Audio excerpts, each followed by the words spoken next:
I have Miss May's third graders and Miss Wyverney's fourth graders? Fifth graders. Fifth graders. Oh, I'm sorry. All right. Everybody's here. Everybody's good? Miss May, can I get a check-in from your class, please?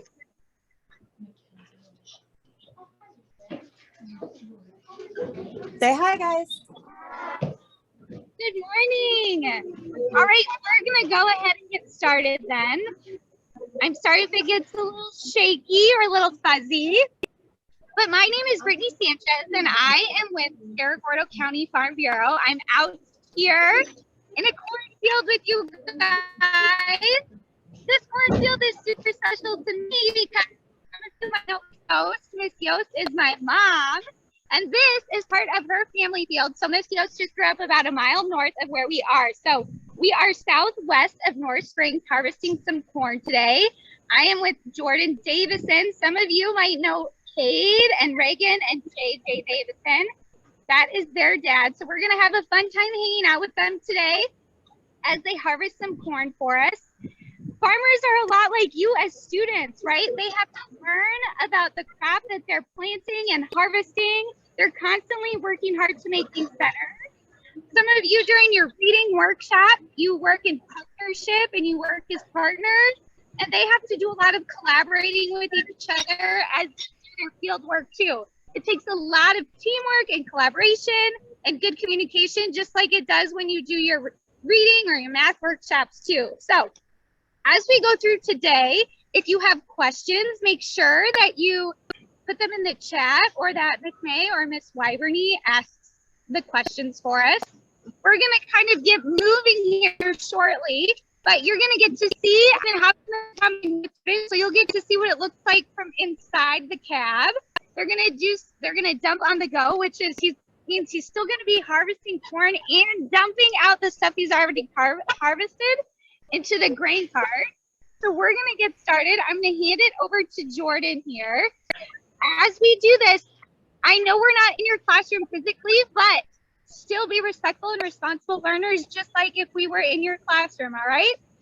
All right, so here is Jordan. Hey guys, we're going to walk over here to the corn head and show you how it works.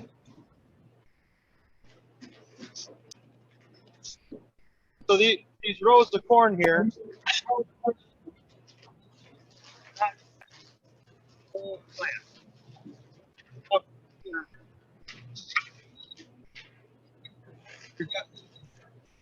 the corn plant goes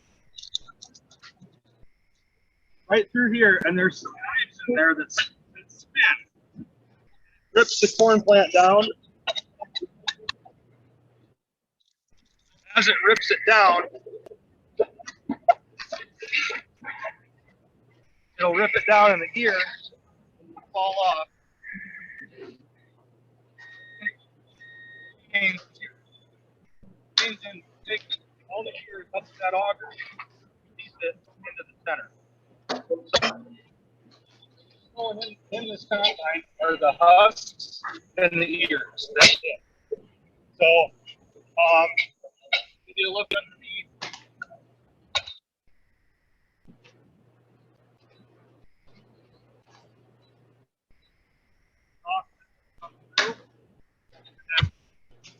all the grain gets separated off of the ear in the combine. So we'll be taking 12 rows of corn at a time.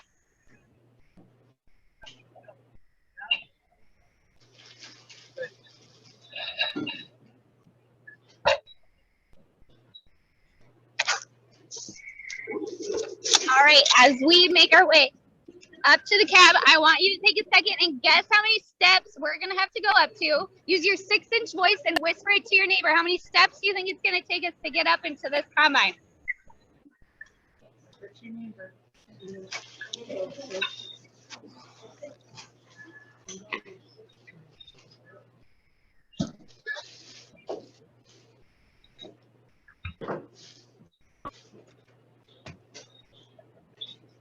All right, if you said 7, you are correct. pick it up. Oh. No, I see some smiles from you. All right, so we're gonna check Jordan out here as he gets started.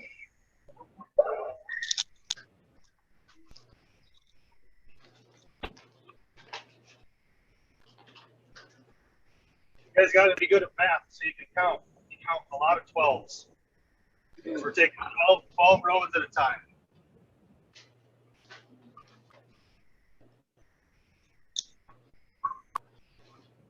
And the combine is already 3/4 full. So Bob's running the grain cart, so we're gonna dump what we got on him. And Bob's a retired Central Springs teacher.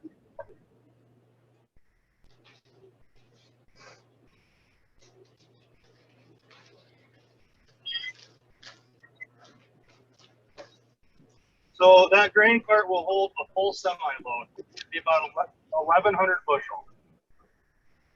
So we can get about 65,000 pounds on there.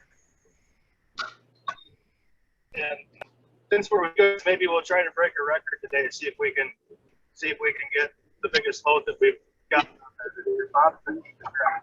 And I think the biggest load we have is 72,500 pounds. If you're wondering, so a bushel is how they measure how much corn is being output or harvested. A bushel is about, would you say, the size of a laundry basket? Yeah, 5-gallon bucket. Yep. And that bushel will weigh roughly 56 to 58 pounds if it's good corn.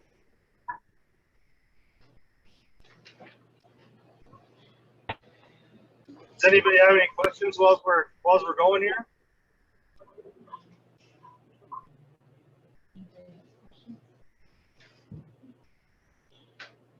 If Brittany spins over this way, all of this here is telling me what is going on with the combine. All the funnels here, I want to keep them in the green. Green is good. There we get a little bit of yellow, but this combine will adjust itself to get that back to where it needs to be. Up here we've got just a regular iPad that takes everything on the monitor and puts it on here. So we can then take that out of the cab and go home and make a decision based on next year. How different parts of the field did versus others, and different trials that we did throughout the growing season. So this corn 18%, so it's all getting hauled back to Marcus' yard and run through his dryer.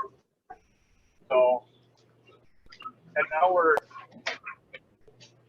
everything that we had in the combine is pretty much empty, so we'll shut that off. We'll catch Bob on the way back.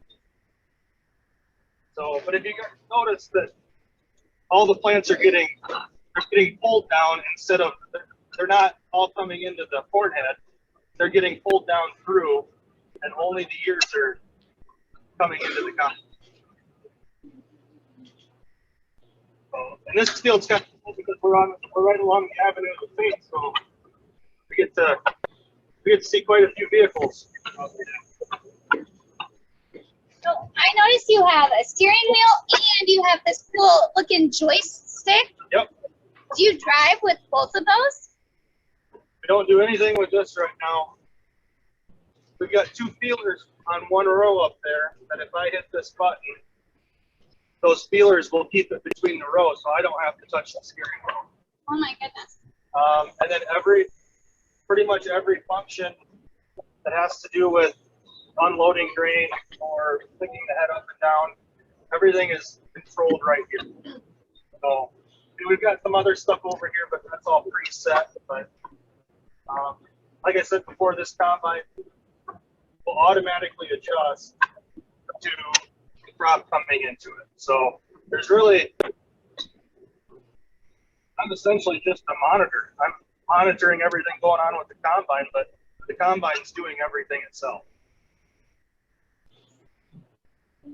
So, but it's about every round on this farm, we'll get a truckload. And like I said, we'll see if we can break our record that we set the other day, getting the cart as full as we can. So, does anybody have any questions? Done? We have one question. Ask him what it's yielding. I can't hear you. What Come it's up and- yield-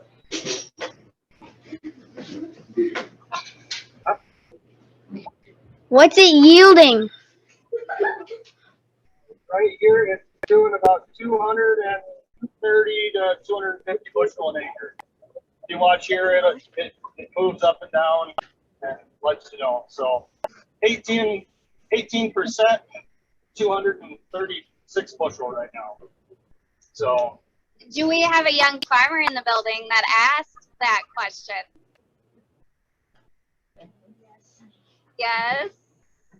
Do you guys know what it means when they ask what a yield is? Jordan, can you tell them a little bit about a yield? the yield would be the amount per acre that you're able to harvest. So actually, before I get into that, there's a little curve here, and I'll show you guys. I'm not touching the steering wheel. Those feelers are going to feel, and it'll just take it right around.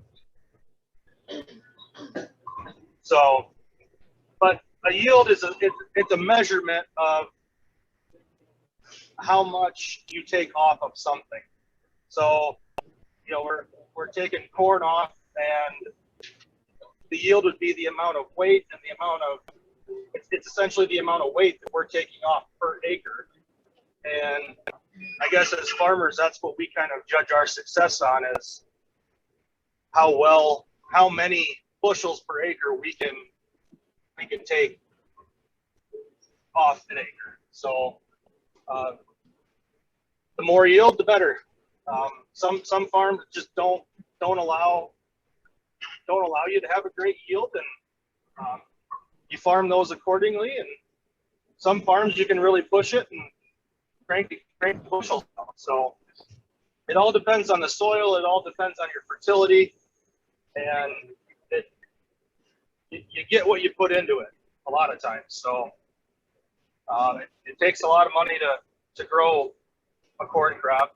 We're just on a per acre basis, you're looking at, for next year, you're looking at about $950 to $1,000 per acre. And if you look around this field, this is a 145 acre field. That's a lot of money to be investing in per acre. But when you can get that back out of it and then some, it makes it well worth your time. Good question. Does anybody else have any questions for us?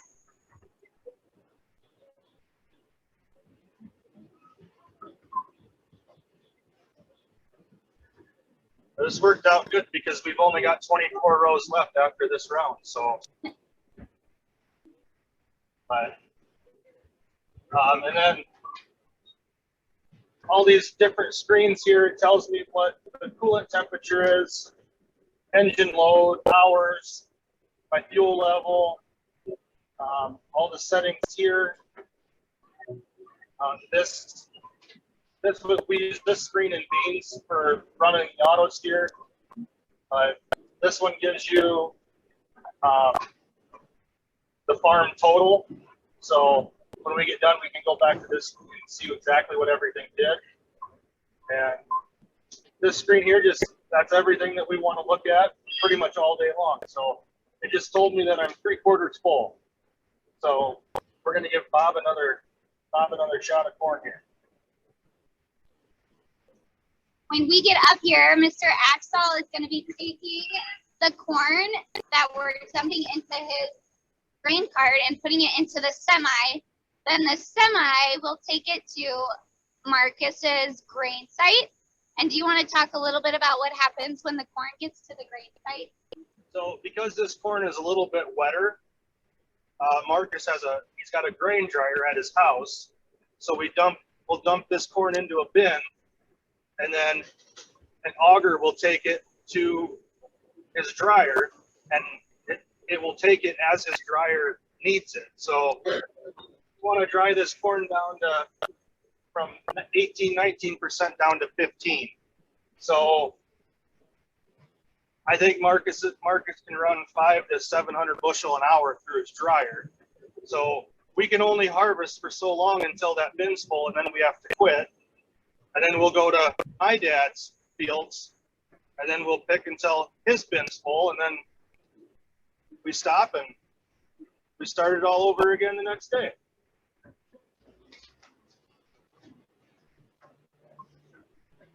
And if you guys notice, we have tracks on the grain cart. When that grain cart is plumb full with 65 to 70,000 pounds, you guys as elementary kids walking through the field would create more ground pressure with your feet than that grain cart will full. So we're trying to save on compaction and compacting the ground into concrete. So that's why we use tracks.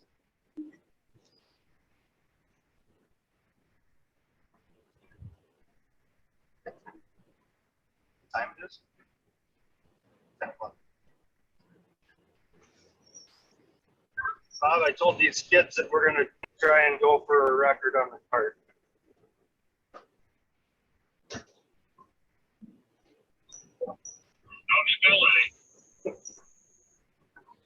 You guys have any other questions while I'm waiting to top this grain cart off?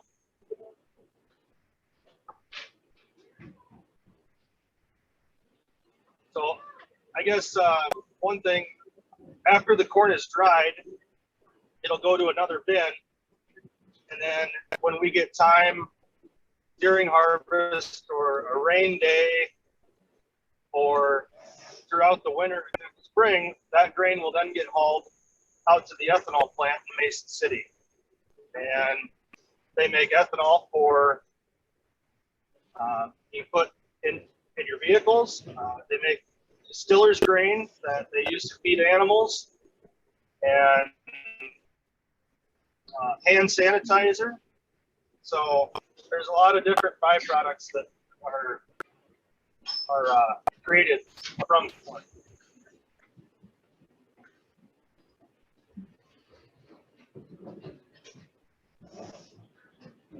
So we'll get him full and we'll see if we can break our record. So here we've got a truck waiting for Bob when we get him full.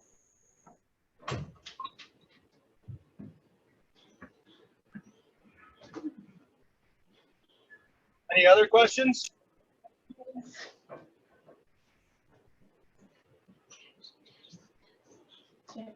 We have one more. Okay. Oh, there's a present. What's the moisture? Moisture is 18 to 19%. So it's still a little wet.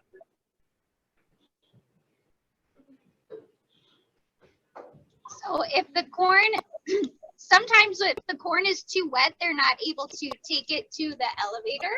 And it doesn't store well. It can rot. Yeah, so you heard Jordan talking about the amount of money or the investment that it takes to grow a healthy crop.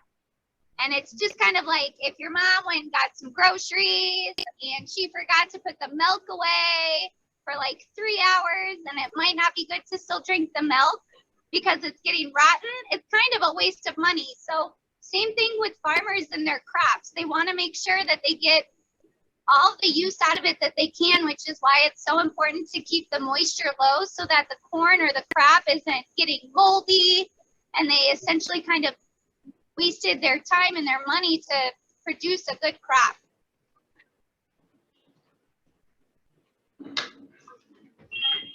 All right, well, we'll try to get him full. So this is kind of one of those times where teamwork and communication is super important because both tractors, the combine and the grain cart, are both We're both driving. So how fast are we going right now?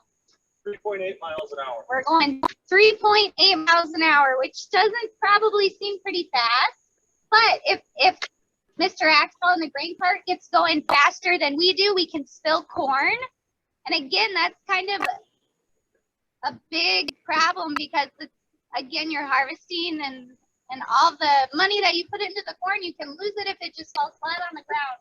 So you have to really be in good communication and be good teammates as you go through and you harvest all of your crops.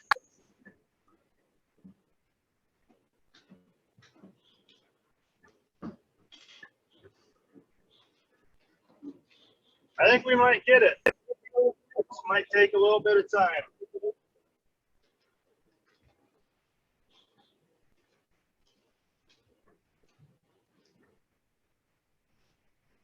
And another thing is, if you guys are ever out driving around with your mom and dad, you drive by a field and you see somebody out there in the field, don't hesitate to stop and ask questions.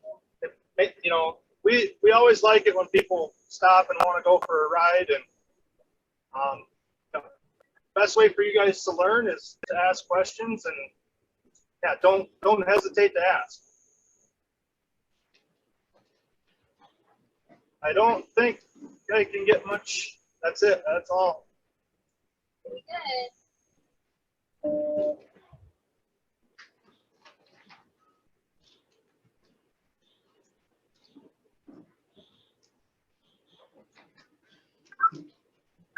Did you break it?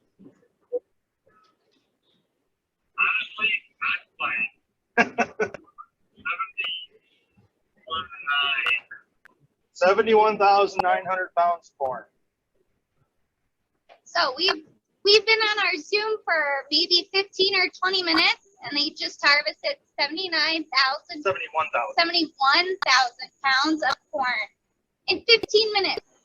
So imagine you can drive by fields all day, and farmers are putting in 8 to 12-hour days. How many total pounds of corn they're actually harvesting in one day? I bet you would be amazed. Just what we've done 840,000 pounds since yesterday at 4 o'clock. So a lot of weight. So does anybody else have any questions? You guys got to have some. I talked to some kindergartners last year, and they had a lot.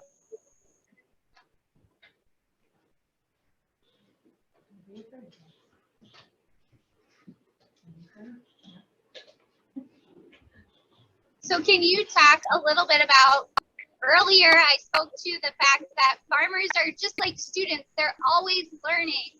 They're always learning about how to get a better yield or different types of seeds they can plant to have a better yield with their crop. What are some of the things that you do to learn when you're not in the combine or planting? I read a lot. I don't read books, but I read a lot of things that other people have tried, and some have worked, some haven't. You surround yourself with good people that help you make good decisions and want to see you profit. So in agriculture today, there is the only people that use more technology than farmers and people in agriculture is the U.S. military. So the technology that we're dealing with and working with it's state of the art and second to none. So you just gotta keep up on things technology wise. You just gotta do a lot of reading, and you gotta spend a lot of time trying different things to see if they'll work. Some do and some don't. So I know you guys. Some of you probably drove by the golf course in North Springs a couple weeks ago and noticed how bad it's done. Well, stinks for you guys and it doesn't smell the best for us, but that stunk because there was a big pile of chicken poop out in the field. And we refer to it as litter, but the chicken litter that was piled there, we use for fertilizer. And so we're taking a byproduct from an animal and using it for our benefit as fertilizer. So I guess when people talk about agriculture needs to be regenerative, I think we're doing a really good job at that because we're recycling byproducts that don't really have any other use. It might stink, but we found a use for it, and it works well for us. So there's some hog buildings right across the road, and they're hauling liquid hog manure down the road and they're injecting it into the soil, all for next year's crop. So I guess as farmers, we're big recyclers, I guess. So using a lot of things that other people look at as pros or a nuisance, and we can find a home for them, and it'll help us, get better yields and take better care of our farms. All right, we've got about 4 minutes left. Anybody else have questions? We have another one.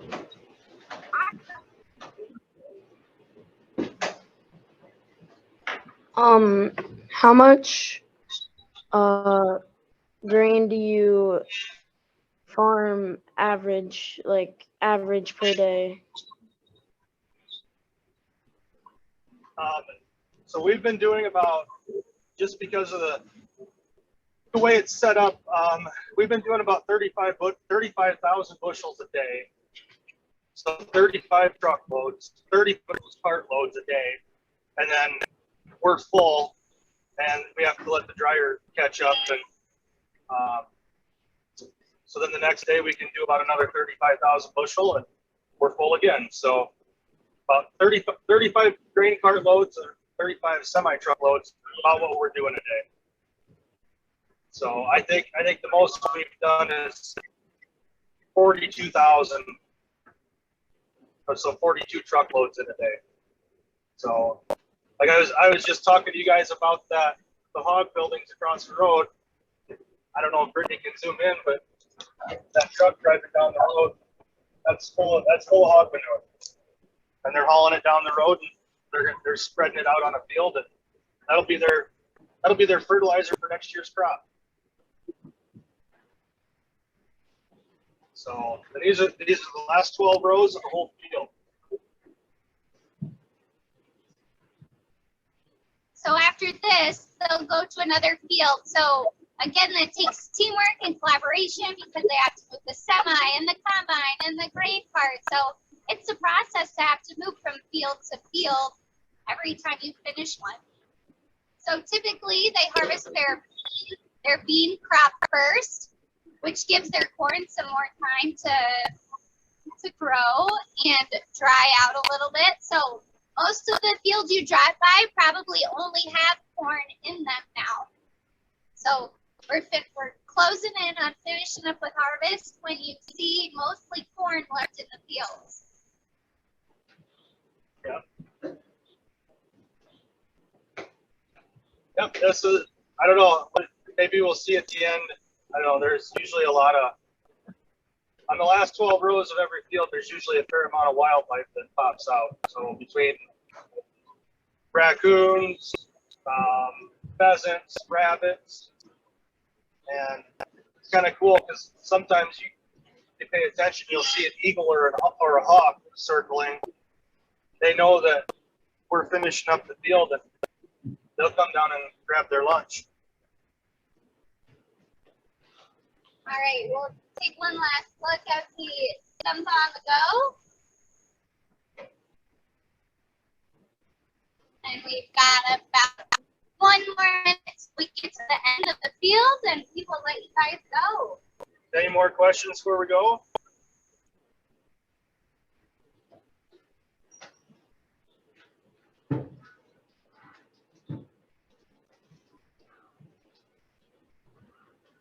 Nothing? You guys are great listeners. I know the Central Springs Manly campus, I think you guys have some ag in the classroom stuff coming up maybe. This year, I'm not sure if Central Springs has any ag in the classroom or ag weeks coming up, but if you're interested in having some lessons on agriculture, learning more about the different jobs and how ag really affects everyone's life, you can get a hold of myself or Jordan, and we'd love to have someone come in and talk to you guys in your classroom and learn with you and teach about ag. And when you guys get older, join the FFA club. You know, you don't have to be a farm kid to be involved in FFA and learn about all of this stuff. So pretty exciting that Central Springs now has an FFA program, and hopefully a lot of you guys utilize that. It's a big blessing for your school district. All right. If there aren't any other questions, we'll go ahead and stop. Thank you all. I know I saw everything asked for most of this. You guys were great listeners, so thank you for being respectful and responsible. We appreciate it. Thanks, guys. All right. Thanks, guys. Thank you. Have a great day. Thank you. Yes, have a great rest of your day.